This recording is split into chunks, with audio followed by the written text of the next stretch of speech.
Welcome back to my channel Santoshi classes. मैं संतोषी स्वागत करती हूं आपका आपके अपने यूट्यूब चैनल संतोषी क्लासेस में। आज का हमारा जो वीडियो ये बहुत ही इम्पोर्टेंट होने वाला है, खास तौर पे उन लोगों के लिए जिनको इंग्लिश शुरू से बिल्कुल भी पढ़नी नहीं आती, लिखने नहीं आती, लिखना भी नहीं आता और बोलना भी नहीं आता। उन लोगों के लिए बेसिक से मैं एक एक वीडियो लेके आई हूँ। इसके पहले मैंने ए से लेके जेड तक की ध्वनि वाला वीडियो लाया था। अगर आपने वो वीडियो नहीं देखा है तो मेरे चैनल पे जाके वो वीडियो को देख ले। उसके बाद ध्वनि के बाद मैंने एग्जाम्पल दो एग्जाम्पल भी उसमें डाले हुए हैं कि हर एक ध्वनि से एक एक एग्जाम्पल कैसे उच्चारण करना है, कैसे लिखना है और कैसे बोलना है। आज के वीडियो में हम जानने वाले हैं मात्राएं, अंग्रेजी में मात्राएं। ठीक है, तो अंग्रेजी में मात्राएं जानना भी बहुत जरूरी होता है। ऐसे हिंदी में मात्राएं जानना जरूरी होता है। हिंदी को लिखने के लिए, हिंदी में शब्दों को लिखने के लिए मात्राओं का जानना, उसका ज्ञान होना बहुत जरूरी है। उसी तरह इंग्लिश के वर्ड में भी जब हम लोग वॉवेल्स लगाते हैं तो वॉवेल्स को हम लोग मात्रा कहते हैं। तो वॉवेल्स हमें कहाँ क्या लगाना है, कहाँ ए लगाना है, कहाँ आई लगाना है, कहाँ यू लगाना है, कहाँ डबल ई लगाना है, तो इन सब के बारे में हम लोग आज के वीडियो में बात करेंगे। और बहुत से लोगों को कंफ्यूजन होता है कि हिंदी के वर्ड को जब इंग्लिश में लिखने के लिए कहा जाता है, खासतौर पर नाम, तब उन लोग को बहुत कंफ्यूजन होता है कि यहाँ पे कहाँ पे आई लगाना है, कहाँ पे ई लगाना है, कहाँ पे ए आई लगाना है। तो ये कंफ्यूजन, सारा कंफ्यूजन मैं आ से लेके अह तक का वीडियो में लेके आई हूँ।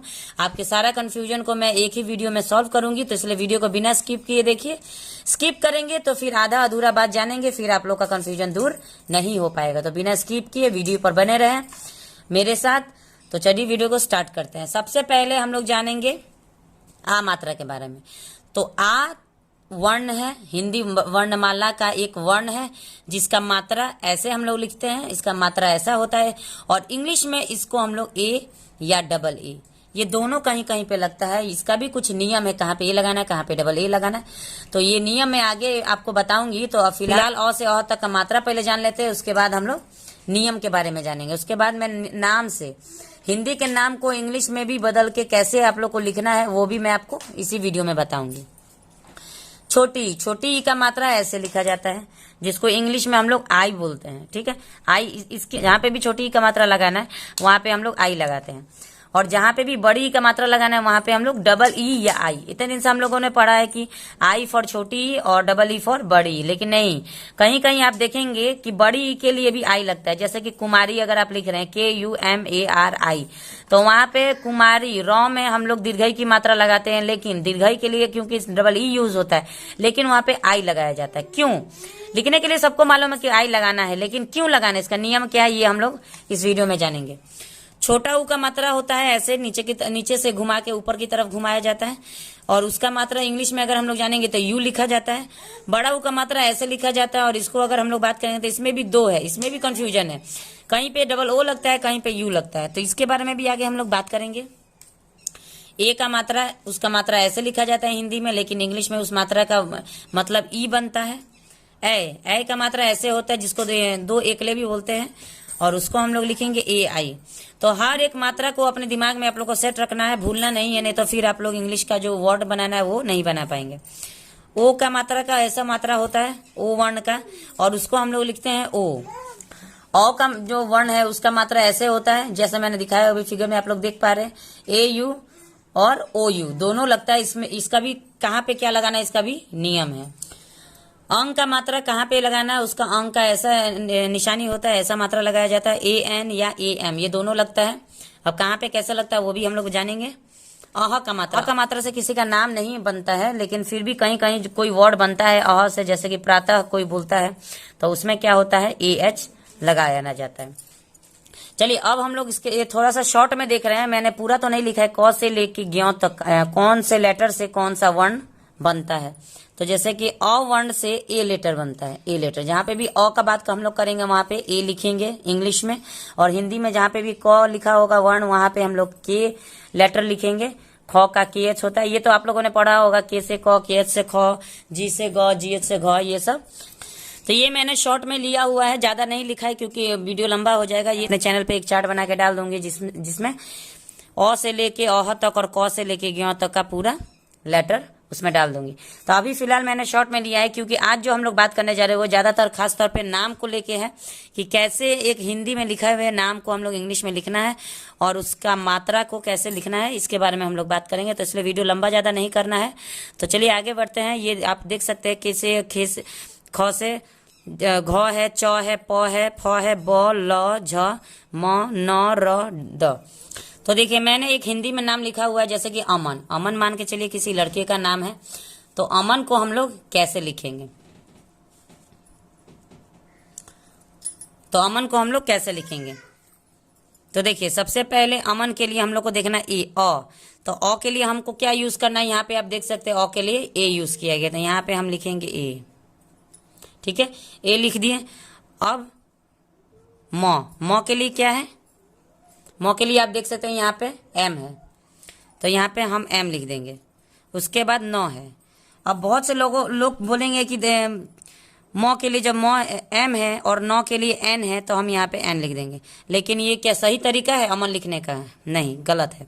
अब क्यों गलत है इसके बारे में हम लोग जानेंगे कि इसका भी कुछ नियम होता है। क्या नियम होता है? तो देखिए जहाँ पे भी अगर कोई भी वर्ण बिना मात्रा का होगा, जैसे कि आप देख सकते हैं अ बिना मात्रा का है, म बिना मात्रा का है और न बिना मात्रा का है, तो जहाँ पे भी बिना मात्रा का कोई भी अगर हम लोग नाम देखेंगे, कोई भी वर्ण देखेंगे, वहाँ पे हम लोग को ऐसे नहीं लिखना है। जैसे कि अ है, अ को हम लोग पहले ए लिखेंगे, लेकिन अ में कोई और साउंड नहीं आता है। क्या अ में कोई और साउंड है? सिर्फ अ के सिवा सिर्फ अ है, तो हम लोग यहाँ पे अ को अ ही लिखेंगे। लेकिन म में पहले म को एम लिख देते हैं, तो एम हम लोग अगर लिखेंगे तो म ये शॉर्ट में हो जाएगा। लेकिन यहाँ पे अमन, तो म का लंबा साउंड जा रहा है, म में अ का साउंड आ रहा है। आप अगर बोल के देखिए अमन अमन, तो म में अ का साउंड आ रहा है, तो इसी के लिए यहाँ पे अ का मात्रा हम लोग को लगाना पड़ेगा। तो म में जब अ का मात्रा हम लोग लगाएंगे तो क्या लगाएंगे?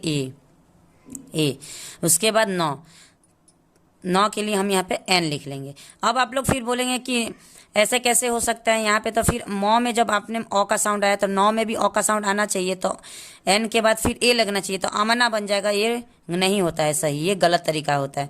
तो यहाँ पे बस आप इतना बात को समझिए कि बीच में लास्ट वाले वर्ण को छोड़ के बीच के जितने भी वर्ण होंगे, उस वर्ण में अगर कोई भी मात्रा नहीं होगा तो उसमें हम लोग को ए लगाना है। इस बात पे आप लोग ध्यान दीजिए। ये जो नियम है ये कोई किताब का नियम मैंने नहीं बताया, ये अपने एक्सपीरियंस से मैंने बताया है कि ये ए यहाँ पे लगाना पड़ता है, तभी जाके हमारा नाम सही होता है। तो यहाँ पे न अमन, अमन करने के बाद न का जो साउंड आता है वो शॉर्ट में आता है, जैसे हाफ न हम लोग कह रहे हैं अमन, ऐसे हम लोग बोलते हैं, इसीलिए न में हम लोग मात्रा नहीं लगाते हैं। वही अगर न के बाद फिर कोई और अगर वर्ण होता है यहाँ पे, तो फिर न में भी ए लगाया जाता है। तो यहाँ पे ये हो गया सही, यहाँ पे सिर्फ एम और एन नहीं लगेगा।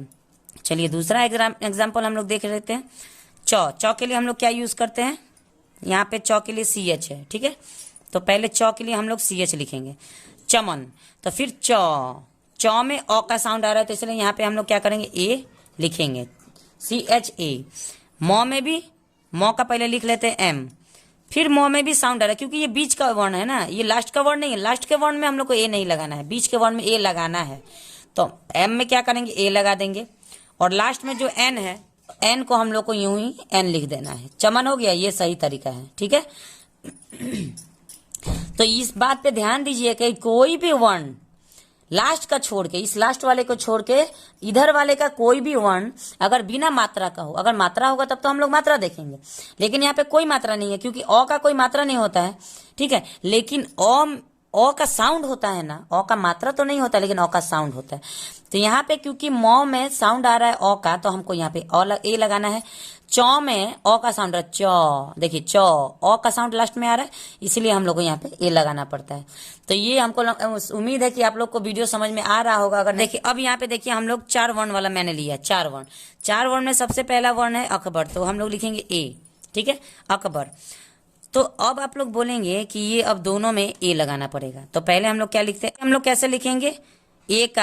अ का ए लिख लिए, क का के लिख लिए। अब आप बोलेंगे कि ये बीच का है, क और ब बीच का है, तो यहाँ पे हम लोग ए लगा देंगे, लेकिन नहीं, यहाँ पे ए नहीं लगेगा। क्यों? आप पढ़ के देखिए कैसे पढ़ जाए। अकबर, इसको 2 भाग में बांटा गया है, अकबर, ऐसे ही ना हम लोग पढ़ते हैं, अकबर ऐसे नहीं पढ़ते, अकबर, तो अक को एक भाग में हम लोग को लिखना है और बर को एक भाग में लिखना है।